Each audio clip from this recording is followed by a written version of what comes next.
Hello, I'm Bruce Lorincz, and this show's called Bruce on the Loose. I'm here at the Grizzly Academy on Broad Street, and I have three wonderful ladies with me that work with that program. Erin Simpson's the principal. Erin, thank you so much for taking time out of your busy schedule. Could you introduce your colleagues? I would love to, Bruce. Thank you so much for coming and interviewing us and giving us a chance to showcase our program. I brought Katy Oliver is our K2 intervention specialist, so she's in our kindergarten through second grade multi-age classroom, and Laurie Ryder is our full-time school counselor. We are so fortunate to have a full-time counselor with our program. So I thought these ladies would also have a lot to be able to share and talk about the program from their eyes too. So. Right. Why don't we start with you with your educational background? How did you end up the principal of the Grizzly Academy? I was the lucky one, Bruce. Really, I have, this is my 26th year in education, I think, something like that, pretty close. A grizzled veteran. Somewhere there. I have been in Wadsworth now. This is my 19th year in Wadsworth. And before that, I was a teacher in Medina.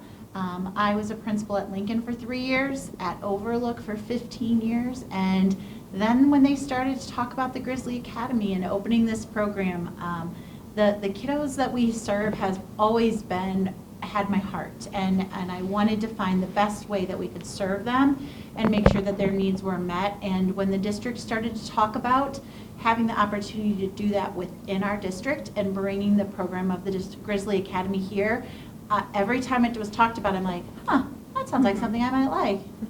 And I just kept getting closer and closer. So then when they did post the position, I applied and I interviewed, and I was fortunate enough to be the candidate that was chosen to lead it, and I am very blessed. So you had a first-hand view of the students that struggled and really needed this, right? Absolutely, yes. I've talked to our parents at the beginning of the year, and even now, those are really hard conversations as a building principal, when you have to have a conversation that a kiddo and their needs at the time, just really the traditional school environment is not the best place for them to have those needs met in terms of staffing, time, ability to adjust curriculum, respond in the moment to needs, and those are hard conversations. And I never wanted to have them as a principal because I don't like to give up my kids. Like once they're there, we're gonna figure it out.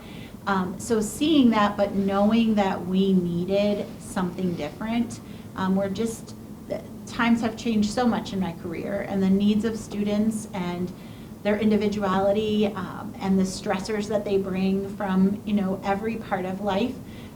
We need to support that in the school. We need to do that, and so we are now fortunate that we can do it here in Wadsworth, and they can stay Grizzlies instead of having to attend an alternative program outside of our district. Can you give us a short version of the steps it took to make Grizzly Academy a reality? Sure. Well, our amazing student services director, Joyce Walker, and our special education coordinator, Jen Thomas, they were seeing the success of our students once they left our traditional settings and went out to other programs. And they said, well, why are our kids successful once they're somewhere else? What does that look like? So they went and studied and really researched that, worked with the administrative team to come up with a plan of what that might look like if we were to bring it to Wadsworth. Presented it to the board last, I believe, February, and then the board gave approval and said, let's roll with this, bring our students back. And so we started, and then they started posting positions, and it really was formed between March and we opened the door on the first day of school in August. Katy, what about the classroom teacher? Give us your background first. Why did you sign up or volunteer for this very challenging position? So I've been teaching for 2 years. I was at Overlook with Erin. I was in the preschool.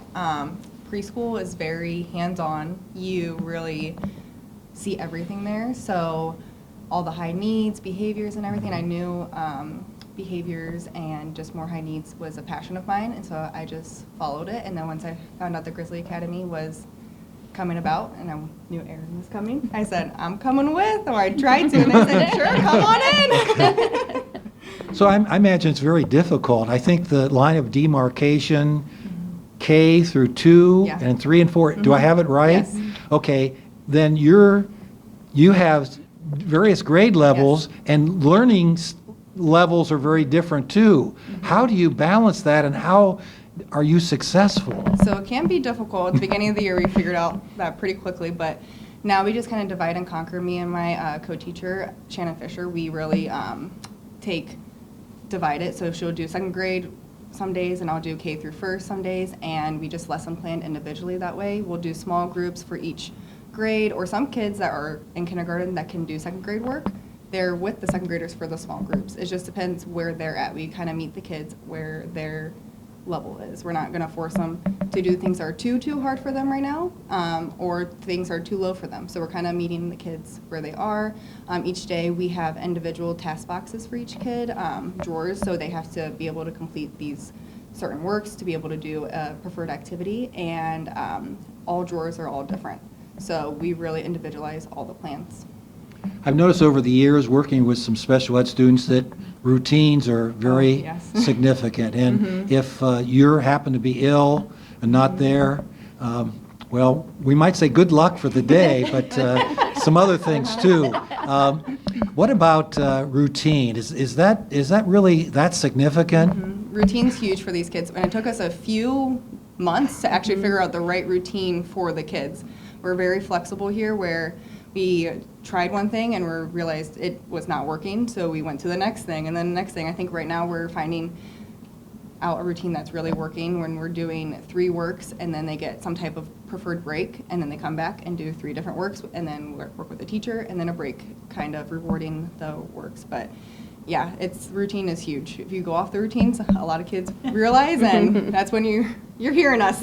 Yeah, really. And I heard you say prize and awards. Yes. And praise is really positive. Praise is huge. Positive reinforcement is significant, isn't it? Oh yeah, even praise as like you get to go outside for recess, for an extra recess, or even just praise, like verbal praise, like, oh my gosh, you did amazing on that, just to let kids know that they are seen and they're doing amazing. They don't always hear that at home, or they probably didn't hear that in a regular classroom, Yeah, did we're they? able to really focus on the individual kids.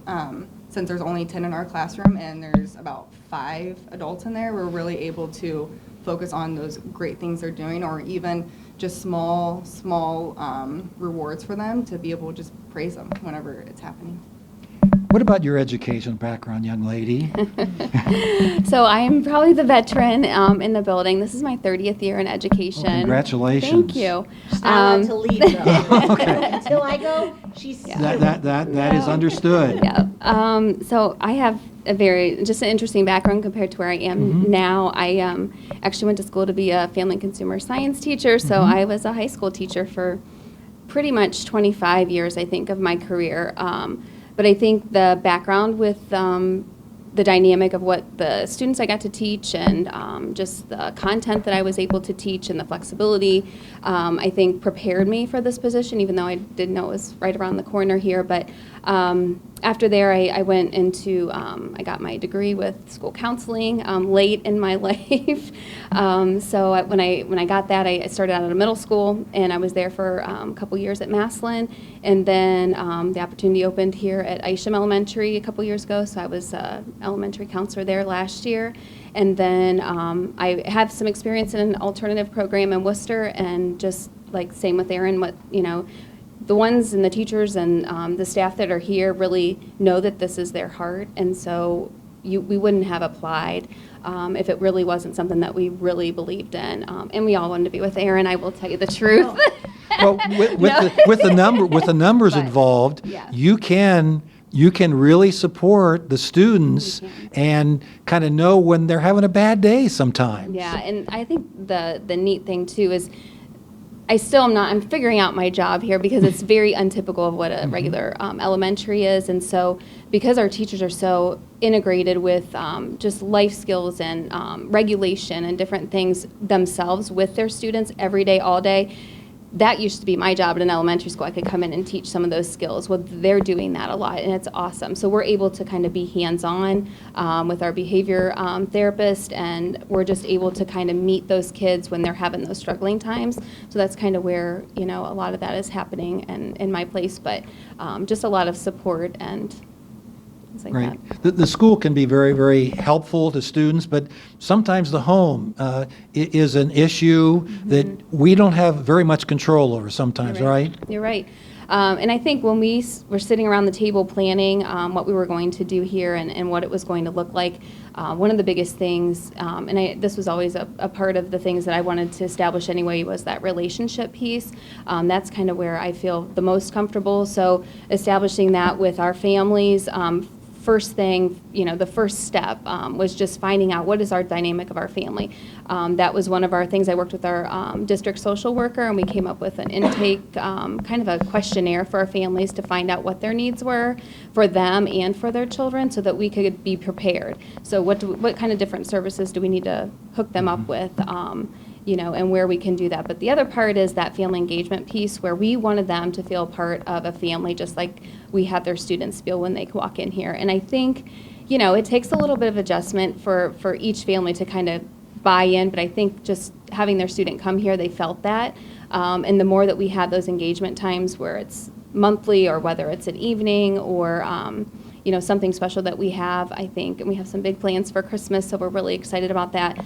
I just think that is making them feel comfortable. It's establishing a relationship with that family, and then they're more open to accept help if they need it. So I think it's just very unique. Erin, what about Can I jump what in on about the, that? oh, yeah, sure. So just on the family side, that, as Laurie said, that was one of our big goals. And just having sat on that other principal side in my former role, I know that sometimes that last conversation with our families before they went to another program was not always a very positive one, or they felt very defeated. And we definitely did not want that. So our goal was to let them know that we are partners with them. They are the most important people in our students' lives, and our families have been amazing, and they have responded so well. We had a gratitude gala in November, and every student invited one special adult to come that they were grateful for, tying in with our strong character traits. Every student had someone, and every staff member had one come as well. We had one staff member who ended up not having someone because they were ill, but other than that, everyone had something. And to see that and see our families coming in and knowing they are welcome and this is a safe place, and we're gonna call them with the good news. We're not going to call and say you need to come pick your child up typically, unless we're going on a field trip or something that they can't go on. We're here to support the students and the families, and our families in Wadsworth, that was part of the gift of this program, is to be able to give that to our families, because we know that our community is amazing and supports our kids and our families, and they let us know what they need to support, and our kids are just blossoming because of that. Plus, rather than the kids going to, let's say, Worcester or Medina, we kind of have the tabs on them. We kind of know their development and their growth. And rather than, and I'm not suggesting that education, communication sometimes breaks down, but it does. And we know what the kids are doing and see the improvement. Oh, the growth of our students academically and behaviorally, and I know this because we do it every morning. Today was the 72nd day of school, and so for 72 days we've watched them, and we chart their growth every single day. They get a percentage of their points that they're working to earn, and then some of our students, as they hit level 4, now they have to have a certain level of work completion. So we're measuring that every day. They're getting it. They're proud of themselves. We're celebrating. Last Friday was the first day that we had every student in the program that was here that day accomplish a green day, which means they hit their target percentage for the day.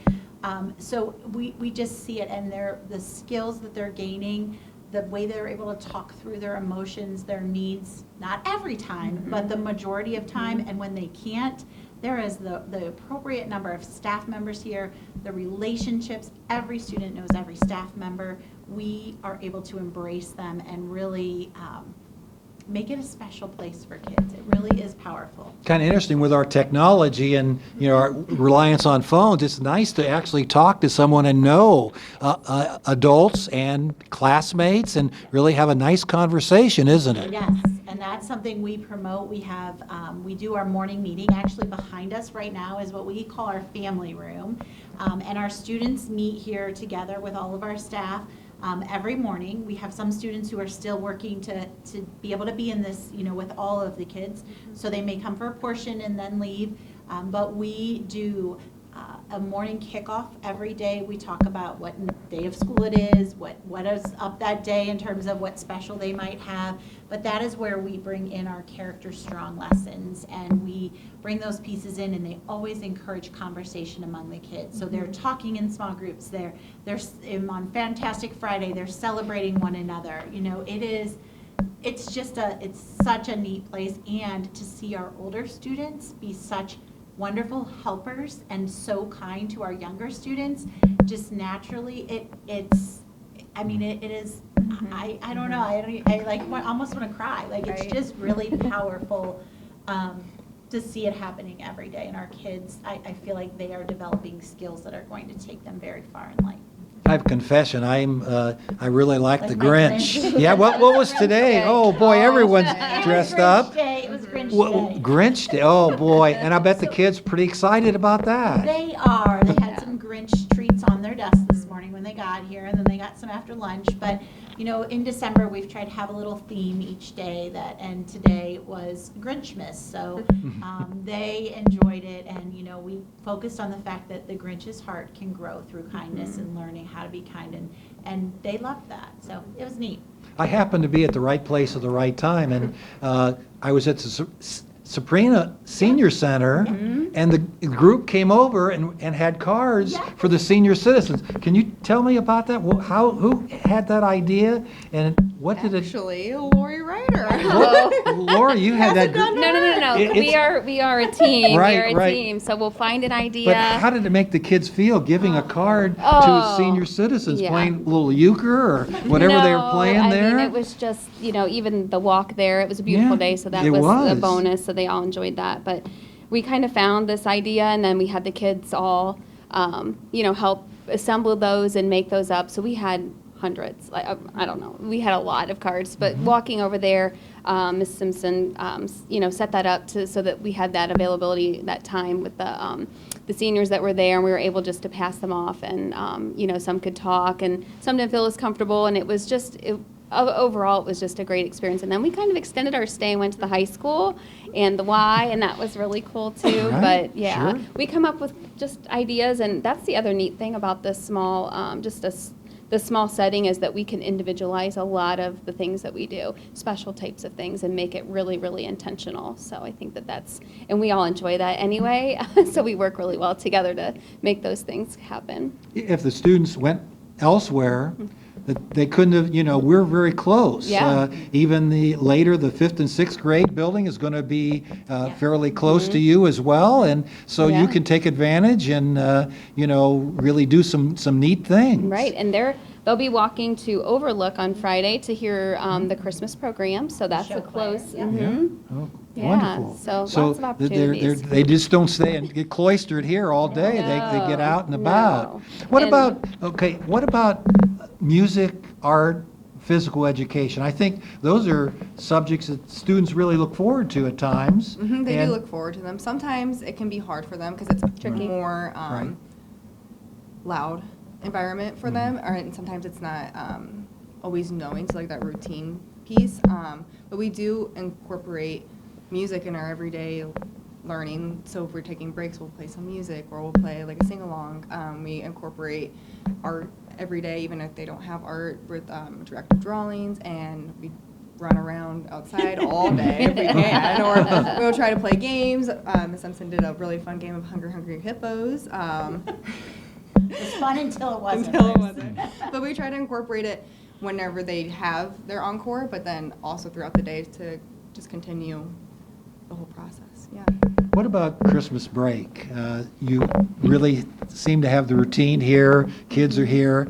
Then there's a gap there. Yeah, Same and- in the spring, there's I think a week break there. Does that worry you sometimes? It always does. I know as I was reflecting on that question when you sent it originally, I was thinking back to even like my first years of teaching. It doesn't matter what level it is. It's they did away with our spring break because the kids really couldn't adjust when they got back, and that was a high school.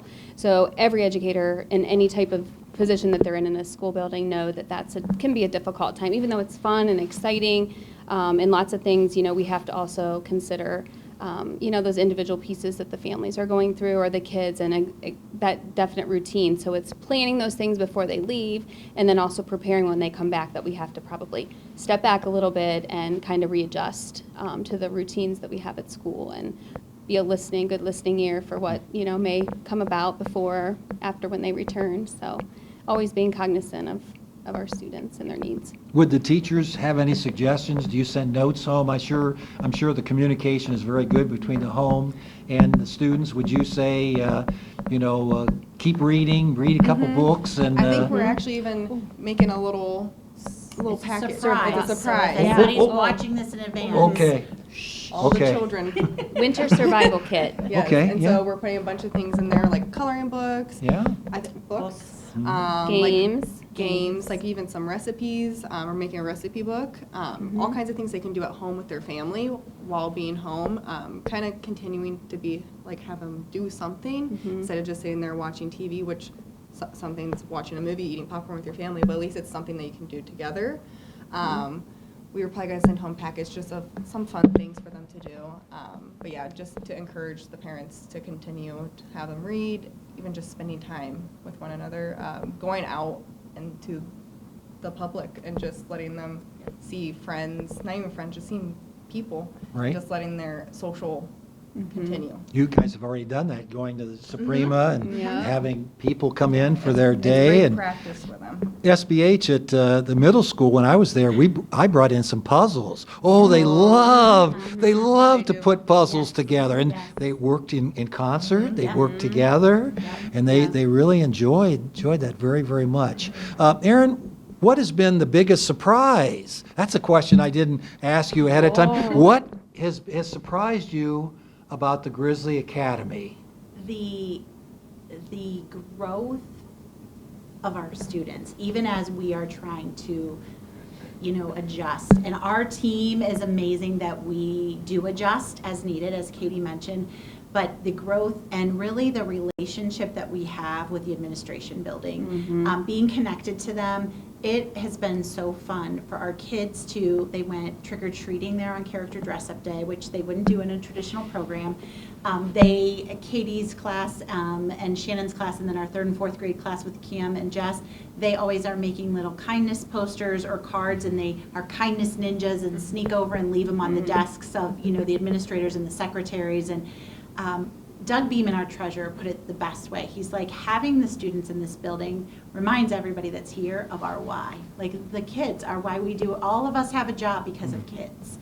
And just seeing my team, I might get emotional again, but the team and how wonderful all of them are and how united we all are to work together to truly make this the best environment for kids and for one another. It's hard. There are days that are so hard, but there are also days that are so amazing. And I tell everyone that no matter what, those days that are hard, this has truly been my favorite job ever, because I get to be principal, but I get to be hands-on with the kids and teaching. I taught for a week with Katy because we didn't have a sub. Oh, I almost left the principalship and became a teacher. I can believe that.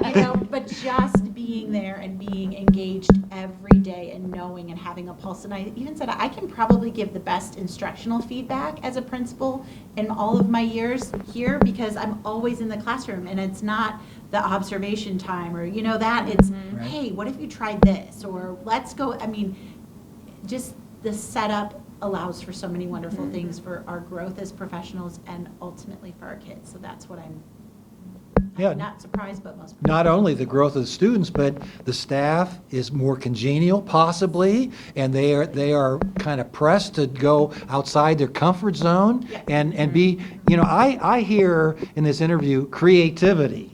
Yes. How is this? How is the Grizzly Academy so creative? I mean, I think a lot of us are open, and we really enjoy that anyway. So I think that it's just when we can be collaborative with people that we have that in common with. And then we have some that maybe that's not their thing, but there's other things that they pick up and they can help us with. So it's just that ability and that time, and it's just we're making it intentional to be able to do those cool, creative things. And the kids see that, I think. Did you see our snowflakes? I did not. By the but, way. Aiden, by the way, that gives us There we go. opportunity. Aiden is going to go ahead and go around to the front. The welcome, Grizzly Academy. I like that at the front. And, maybe we could talk a couple about the space. It seems like this, is really well organized. And how, from a teacher's perspective, does that help? This helps for an area that our kids can come if they need a quiet spot, but this also helps for our meeting areas. So they're all spread out, but we're all still together.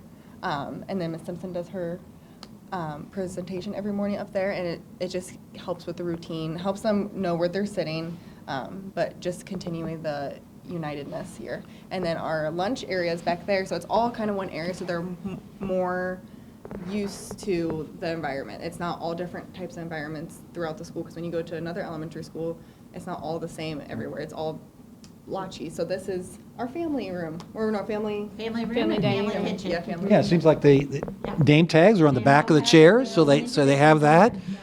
And ladies, I learned a lot today. I learned a lot, and you are really getting started. And what's going to happen in the future? It's going to just get better and better and better, I would imagine. Of course, I am a principal, maybe to their frustration at times, because I'm like, listen, we're never all the way here. Like, Right, we right. can continue. So Right, I'm like, always, let's right. think about this. For sure. But in a nice way, I Yeah, think. yeah. But yes, we are going to keep growing our program. I don't know what grades we'll add next year or where we'll end up. I would love to remain here as our home. But we know space is tight and we've made it work. So we'll see what happens. But we definitely are growing to eventually, hopefully, be K-12. So. Thanks for reviewing Bruce on the Loose. And right around the corner, I'm going to talk to the mayor of Wadsworth. Thanks for viewing.